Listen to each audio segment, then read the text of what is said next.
J'espère que vous allez bien. Aujourd'hui, on va faire des problèmes de stoichiométrie. Donc, la première question, c'est le dihydrure de dicarbone, communément appelé acétylène, réagit avec l'oxygène gazeux, oxygène diatomique, pour former du gaz carbonique, aussi appelé dioxyde de carbone, et de l'eau. Donc, à la question A, on me demande écrivez la réaction chimique équilibrée.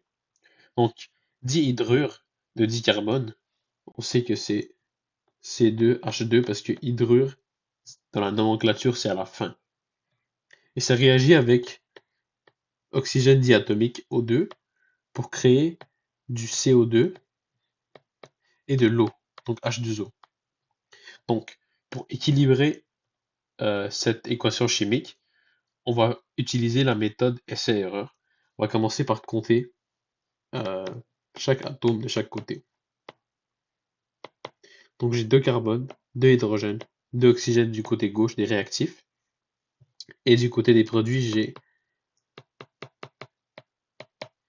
un carbone, j'ai deux hydrogènes et j'ai trois oxygènes. Donc la première chose que je vais faire ici, c'est rajouter le coefficient de 4 à CO2. Donc ça va me faire 4 carbone. 4 fois 2, 8. Plus 1, ça va faire 9. Ça va faire 9 oxygène.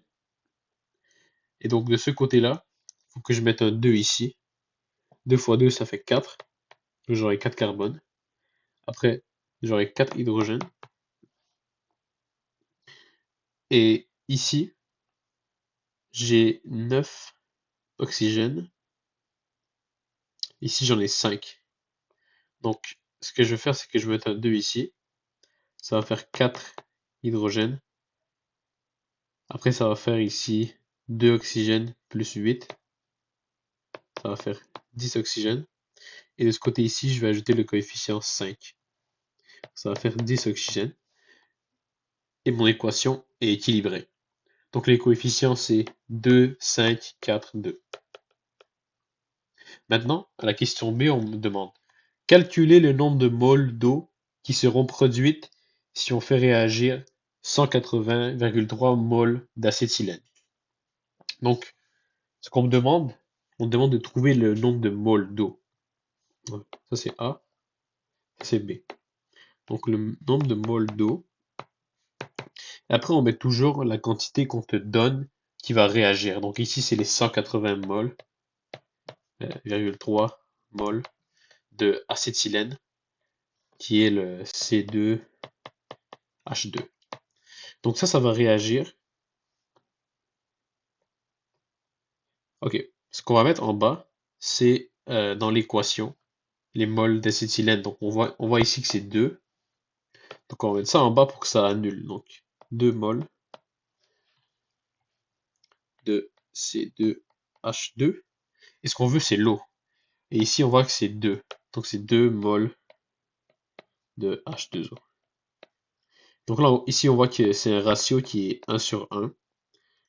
Parce que 2 divisé par 2, ça va juste faire 1. Donc le nombre de moles d'eau que ça me prend, c'est juste 180,3 moles de C2H2. En gros, ici, ce que je veux faire, c'est comme une recette. Pour ceux d'entre vous qui cuisinent, c'est comme si je dirais combien d'œufs j'ai besoin pour faire un gâteau. Donc ici, c'est vraiment combien de moles d'eau j'ai besoin pour créer des moles d'acétylène. Donc ici, on vient de se rendre compte, en utilisant la technique de la recette, que c'est le même nombre, c'est 180,3. À la question C, on me demande quelle quantité de gaz carbonique en moles sera générée si 1,205 fois 10 à la 27, ça c'est 10 à la 27, c'est pas 1023, 27, atomes d'oxygène ont réagi. Donc la première chose qu'on fait quand on voit un nombre astronomique d'atomes, c'est qu'on va le convertir en mol. Parce que moi, 1,205 fois 10 à la 27, c'est trop grand, ça me dit rien, et je peux pas travailler efficacement avec ça. Donc ici, c'est... Donc là, j'ai ma formule ici. Le nombre de moles est égal au nombre d'atomes, ou de molécules, divisé par le nombre d'Avogadro. Donc ici, c'est N est égal à 1,205 fois 10 à la 27 atomes bon, faut pas être tellement précis, mais bon, moi j'aime ça être précis, d'oxygène, divisé par le nombre d'Avogadro, donc 6,2 fois 10 à la 23. Ok. Donc là, si je mets ça dans la calculatrice,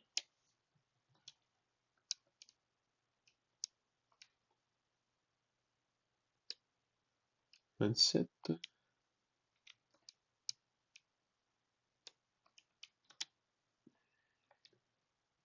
ça va me donner 2000. Ok. Ici, en fait, je suis allé trop vite. J'ai fait une erreur. Donc ici, en fait, il manque quelque chose. Parce que dans la question, on m'a demandé les atomes d'oxygène. Et dans la formule chimique, on voit bien que, en fait, le O2, il y a deux atomes d'oxygène. Parce que c'est oxygène diatomique. Donc ici, il faut que je multiplie le nombre d'Avogadro par 2. Parce que le nombre d'atomes qu'on me donne, c'est pour un atome d'oxygène. Donc là, je vais recalculer ça. Donc ça fait 1,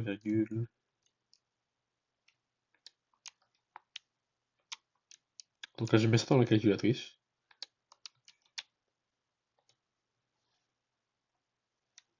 Et ça me donne...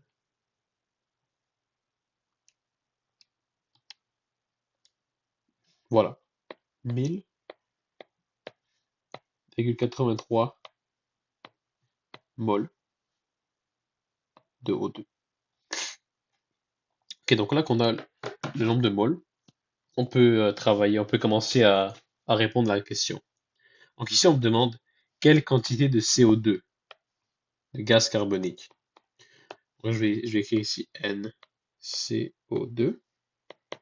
Après, je mets toujours le nombre qui réagit qu'on me donne. Donc ici, c'est les moles qu'on vient de calculer. Moles de O2. Et là, on veut que le nombre des moles de O2, ça s'annule dans notre fraction. Donc on va regarder la formule chimique. Et on voit ici que c'est vraiment 5. C'est 5 moles de oxygène sur, on cherche les moles de CO2. Donc pour trouver l'équivalent, c'est juste ici, c'est 4 moles de CO2. Ça va être 4 moles de CO2. Et pour trouver le nombre de moles, il faut juste multiplier ça par 4 cinquièmes. Donc 1083 fois 4 cinquièmes. Ce qui nous donne 800. 800,67 moles de CO2 si j'arrondis. Donc voilà, ça c'est la réponse à cette question. Donc, la question C. Maintenant, on va passer à un autre numéro. Donc, soit la réaction de neutralisation de l'acide sulfurique ou sulfate d'hydrogène et de l'hydroxyde de fer. 3. Écrivez l'équation chimique équilibrée. La question A. Premièrement, on va bien relire l'énoncé. Je sais que l'acide sulfurique ou sulfate d'hydrogène, je sais que le sulfate, c'est juste SO4 avec un ion de 2-. Un ion, une charge électrique de moins. Mais on me dit que c'est un acide. Donc ça veut dire qu'il y aura aussi un H+. Et pour le fer, ça va être, pour ma base en fait, ça va être le hydroxyde. Donc ça c'est facile, c'est OH-. Et ça va être le fer 3. Donc le fer, il a plusieurs ions différents. Mais là, on sait que c'est le fer 3, donc ça va être 3+. Donc là, mon but ici, c'est d'équilibrer ces, ces ions avant de commencer à équilibrer mon équation chimique. Parce qu'on doit commencer par une formule qui est électriquement neutre pour équilibrer l'équation chimique. Donc on va commencer par ça ici. Donc ici, si je veux stabiliser tout ça, j'ai besoin de ça ici. J'ai besoin de H2SO4.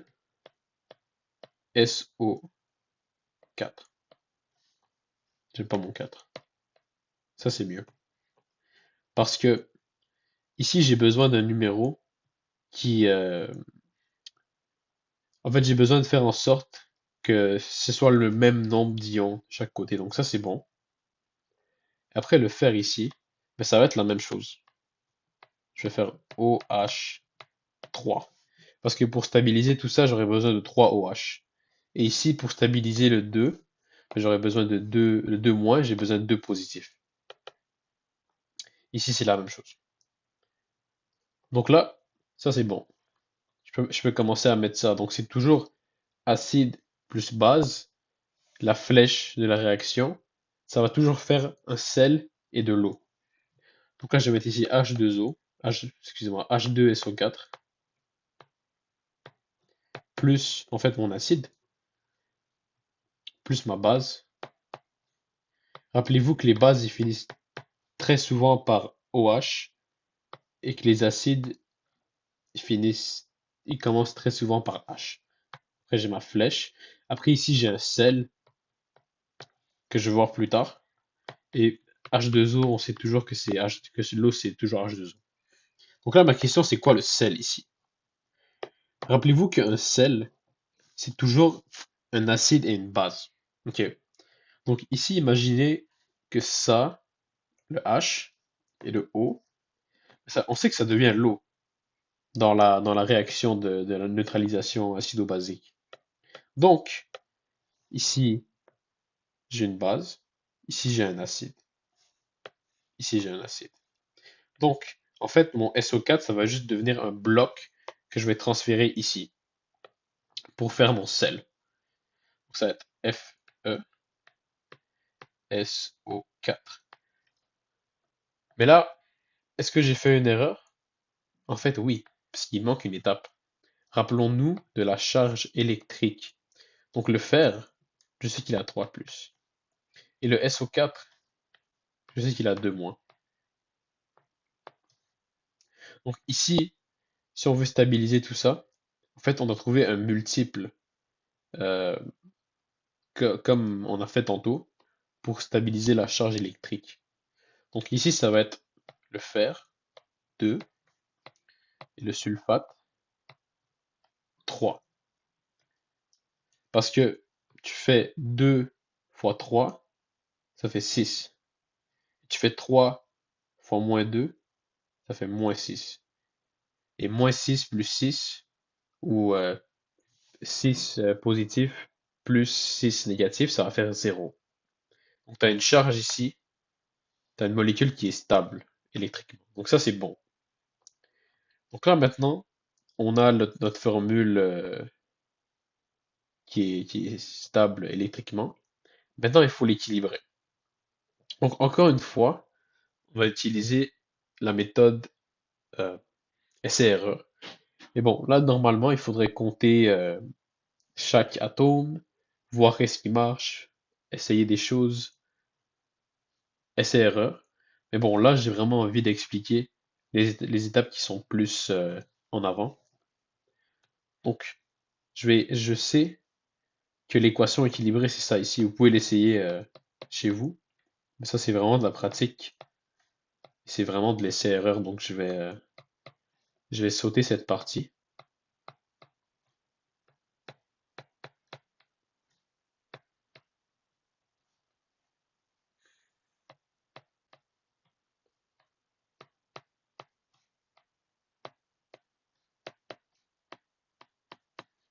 Parfait. Donc ça ici, c'est l'équation équilibrée.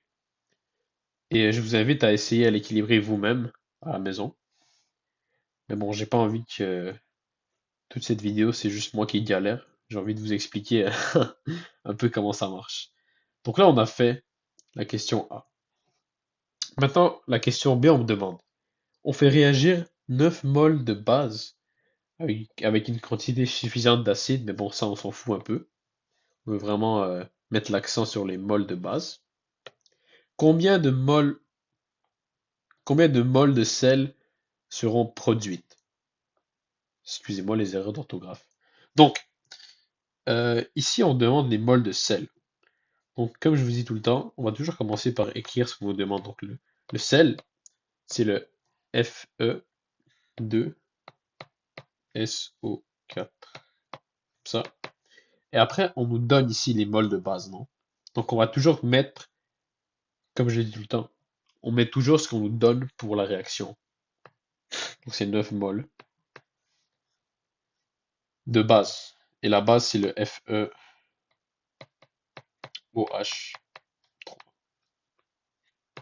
Donc, on veut annuler les moles de base. Donc, on va voir dans l'équation chimique, dans la recette. Ici, c'est 2. Donc, c'est 2 moles de base qu'on a besoin pour l'équivalence, pour le taux d'échange. Et on cherche le nombre de moles de sel. Que ici, on voit que c'est vraiment une mole. Donc, c'est une mole de Fe2SO4 3. Donc, en gros, il faut juste diviser le 9 par 2. Et ça va nous donner un résultat de moles de sel. On aura besoin de 4,5 moles de sel pour parvenir à notre but ici. Donc ici, il fallait juste diviser par 2. Et honnêtement, si vous comprenez assez bien toute l'idée de la recette et de l'équivalence de combien de x j'ai besoin pour y, c'est assez intuitif. Mais cette manière de mettre les moles et de diviser ou de multiplier, c'est une bonne façon pour être sûr qu'on fait pas d'erreur. Parce que des fois, on peut faire l'inverse, non? On peut se tromper, on peut faire 9 fois 2. Et dans un examen, on veut toujours éviter les erreurs. Donc c'est toujours bien de faire ces petits calculs, même si on pense que c'est assez intuitif, c'est assez facile. Donc maintenant, pour la question C, on me demande, on fait réagir 58 grammes d'acide avec une quantité suffisante de base. Combien de molécules de sel seront obtenues? Donc là, c'est vraiment la même chose. On va juste devoir faire quelques étapes de plus pour trouver notre réponse. Donc, on sait tous que la formule pour trouver cette formule ici, que la masse, c'est égal à mon nombre de moles fois ma masse molaire. Ou l'inverse, masse molaire fois nombre de moles, c'est la même chose. Donc ici, on dit qu'on me donne 58 grammes d'acide. Et moi, je veux chercher le nombre de moles. Mais il me manque la masse molaire. Donc je vais écrire mon acide ici. Mon acide, c'est H2SO4. Donc moi, je vais jouer le nombre de moles, donc ça va être 2 fois la masse molaire de H plus S plus 4 fois la masse molaire de O. Et ça, vous pouvez le trouver dans le tableau périodique, mais moi, je sais que c'est 2 fois 1,01 plus, ça c'est 32, est-ce que c'était 0,7 ou 0,4? Je vais vérifier. C'est ça, 0,7.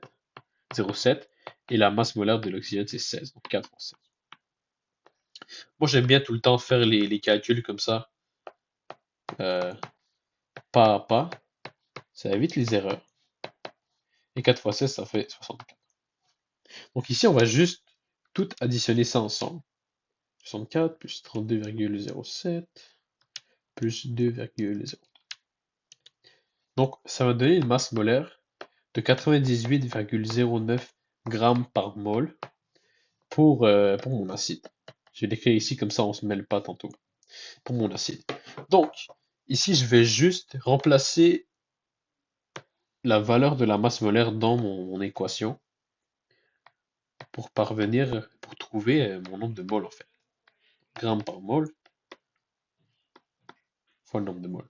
Donc ici, on va juste diviser par 98,09 grammes par mol de chaque côté.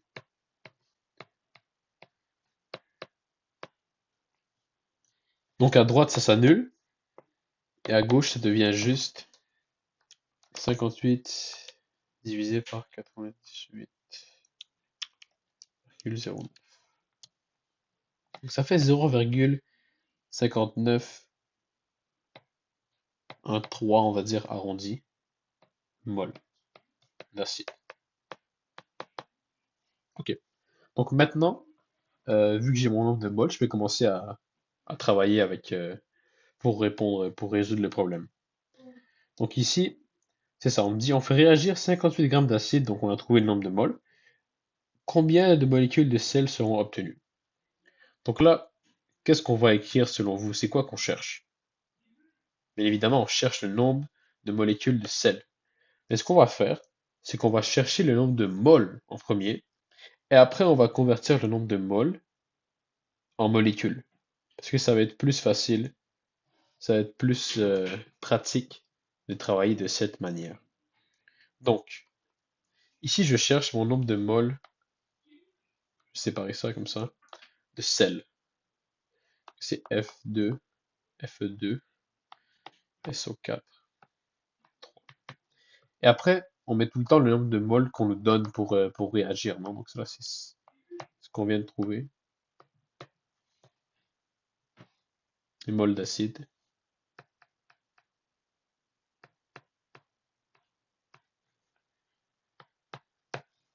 Bon, maintenant, dans ma formule chimique, les mols d'acide qu'on me donne, c'est ça ici, c'est 3. Ça va être 3 mols de H2SO4 sur une mole de sel. Si, ouais, c'est ça, c'était vraiment une mole de sel.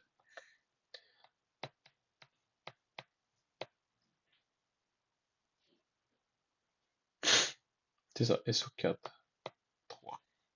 Parfait. Donc là, ça ici, ça va s'annuler. On va juste faire fois un tiers. Donc le nombre de moles.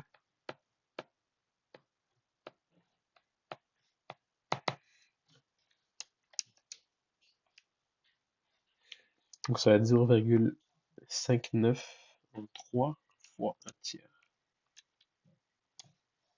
Ça va faire 0,1971. En fait, 1971. C'est juste que moi je l'ai vu comme ça. Bref, mol de sel. Donc, à présent, on peut calculer le nombre de molécules. On va utiliser la même formule qu'on a utilisée tantôt.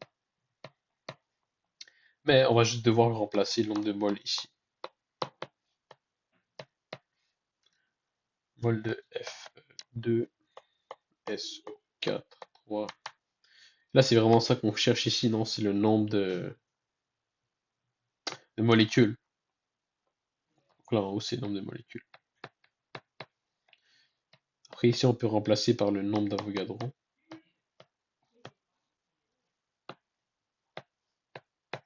On va faire un petit produit croisé. Ça va juste être 0,1971 fois 6,0102 fois 10 à la 23. Ça va faire, si j'arrondis, 1,19 fois 10 à la 23 molécules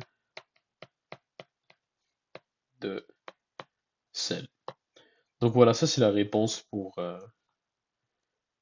la question C. Donc maintenant ici, numéro D, on me demande, on me dit en fait, on a obtenu 1,9 fois 10 à la 25. C'est 10 à la 25, ok. J'aurais dû l'écrire comme ça. Ça aurait été plus lisible.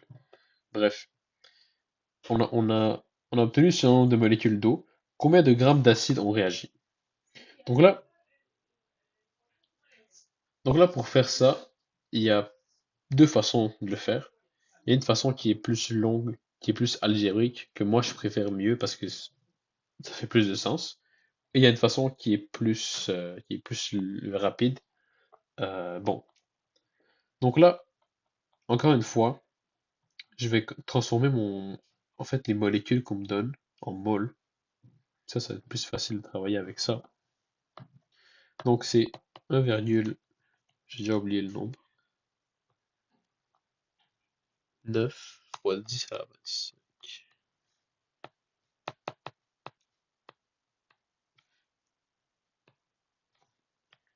C'est le nombre de molécules, donc c'est vraiment la même formule de tantôt.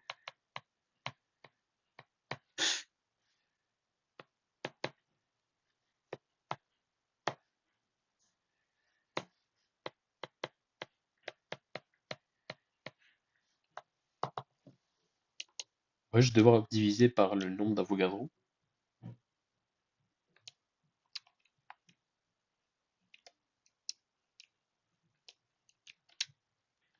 Ça va me donner 31,56 mol d'eau, si j'arrondis. Ok, c'est bien de l'eau? Ouais, ça. Donc là, ici, la question c'est combien de grammes d'acide ont réagi? Étant donné qu'on me demande le nombre de moles d'acide, je vais écrire nombre de moles d'acide. Après, je vais mettre le nombre de moles qu'on nous donne avec lesquels il va réagir. Donc dans ce cas-ci, c'est l'eau. Et après, encore une fois, c'est la même chose. Donc je regarde dans l'équation chimique, la recette. C'est où? Voilà. Donc ici, je vois, c'est 3 moles d'acide. Non, d'eau. Ça, c'est 6 moles d'eau.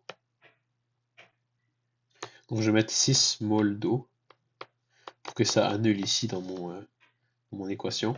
Et en haut, c'est ça. Si je cherche justement les moles d'acide, ça va être 3. 3 moles d'acide.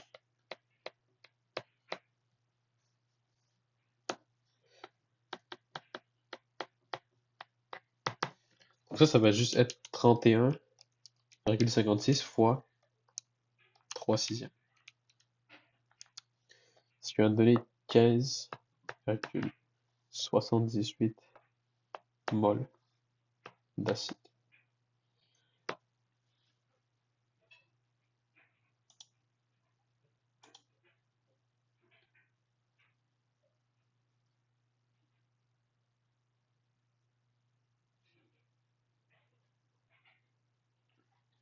Bon, et là, en fait, dans la question, euh, on me demandait exactement les grammes d'acide. On me demandait combien de grammes d'acide on réagit. Donc là, on pourrait penser qu'on a fini, mais en fait, on a trouvé le nombre de moles, et ici, on nous demande le nombre de grammes. Donc il nous reste une petite étape à faire, qui est juste de trouver la masse molaire de notre acide.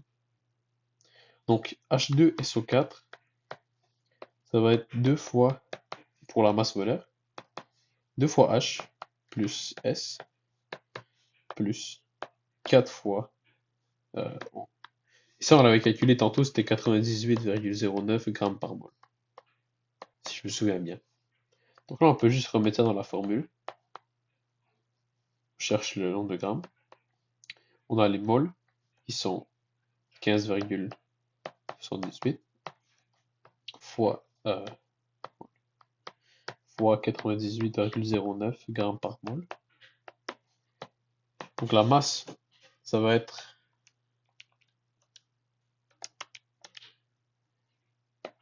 si j'arrondis, ça va être 1548 grammes d'acide. Voilà. Donc moi, je vous recommande tout le temps de bien lire la question dans un examen, parce que des fois, on pourrait penser, youpi, j'ai trouvé le nombre de moles. Mais en fait, il te demandait les grammes d'acide, ou il te demandait les molécules d'acide. Donc des fois, il faut faire une étape de plus, qui n'est pas nécessairement infernale, c'est juste qu'il ne faut pas l'oublier. Donc maintenant, pour la dernière question, E, on me dit, on utilise 75 millilitres d'une solution de 0,5 mol par litre de base, avec une quantité suffisante d'acide, bon, on s'en fout. Quelle est la masse de sel obtenue? Donc là, en fait, c'est encore la même chose, c'est juste que, encore une fois, des étapes de plus. Donc, donc. La première chose à faire, c'est de transformer ici mon 115 millilitres en litres. Et pour ça, j'ai besoin d'un taux de conversion. Et je sais que 1 litre, c'est égal à 1000 millilitres.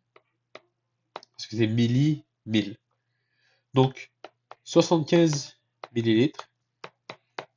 Si je veux annuler millilitres, je mets le 1000 en bas. Ça annule. 1 litre. Donc, c'est tout simplement 75 divisé par 1000 ou fois 1 sur 1000. Ça fait 0,075 litres. Ok. Et ma concentration, en fait, la formule de la concentration, c'est de la concentration molaire, C égale N sur V, où N est le nombre de moles, V est le volume de toute la solution, et C est la concentration. Donc, ici, on me dit, c'est ça, la concentration ici, c'est 0,5 mol de base. Donc, ici, je remplace 0,5 mol par litre de base.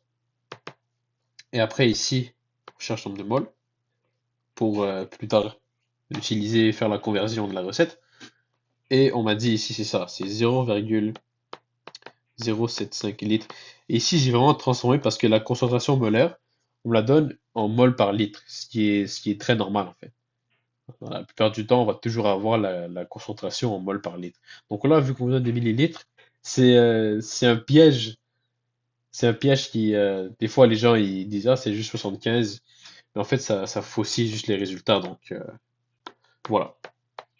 Donc, ça fait N est égal à 0,5 fois 0,075. 0,0375 mol. Donc, c'est ça ici mon résultat en mol. Maintenant, oh purée. Maintenant, dans la question, on nous demande quelle est la masse de sel obtenue. Donc, on cherche le sel ici. Donc, je vais écrire toujours ce qu'on cherche. C'est ça le plus important, la première étape. C'est Fe2, SO4, 3. Et après, on va utiliser le nombre de moles qu'on nous donne qui réagit avec. Dans ce cas-ci, on vient de les calculer, c'est 0,0375 moles de base. Non, la base qui était Fe2, 0, bon. Bon, maintenant, on regarde encore une fois dans la formule chimique. Voilà. Ok. Donc pour la base ici, c'est vraiment 2. 2 moles. Voilà. On met ici 2 moles. 2 moles. Fe2, OH3. Comme ça.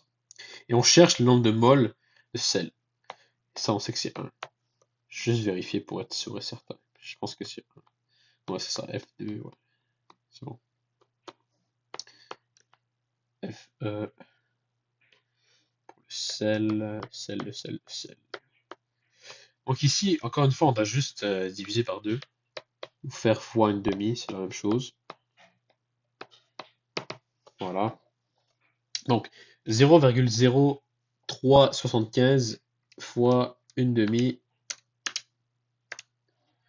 ça fait 0,01875 mol de sel, de salt. Ok.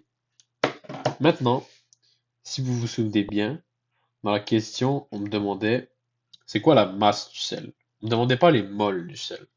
Donc ici, j'ai besoin de la masse molaire du sel, qui est équivalente à 2 fois Fe plus 3 fois S plus, rappelez-vous de multiplier ici, hein.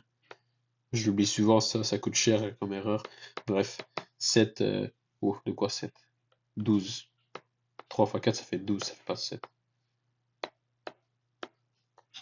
Ça on dirait pas un S. Voilà. Parce que moi, des fois, je l'additionne, petite erreur que je fais des fois.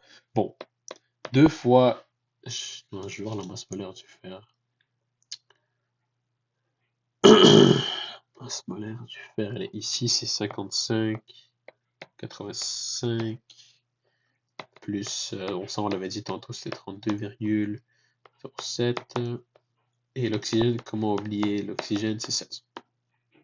Bon, ici, vous pourriez penser que c'est trop lent, que je vais trop étape par étape, mais moi je pense que c'est toujours l'idéal d'y aller toujours, de bien faire les étapes, parce que ça évite les erreurs d'inattention durant une épreuve, qui, comme je l'ai dit tantôt, peuvent coûter très cher pour aucune raison.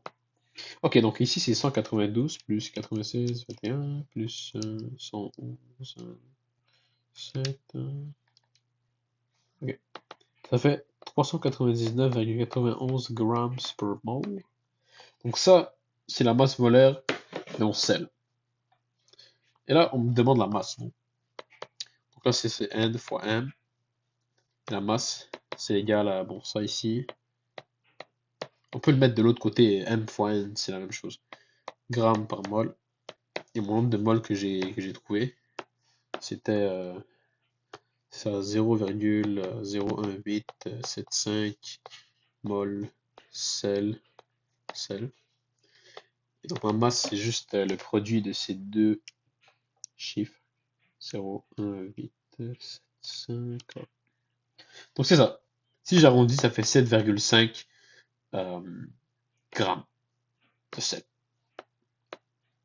Oups, sel. Voilà. Donc voilà, ça c'est la réponse pour la question E. C'est la masse de sel obtenue. Donc merci beaucoup d'avoir écouté cette vidéo. Dites-moi dans la section commentaires si vous aimez ce genre de vidéos sur la chimie, si je devrais en faire plus. Et dites-moi s'il y a un sujet en particulier qui vous cause problème et que vous aimeriez que je vous aide là-dessus. Donc merci beaucoup d'avoir visionné. À la prochaine.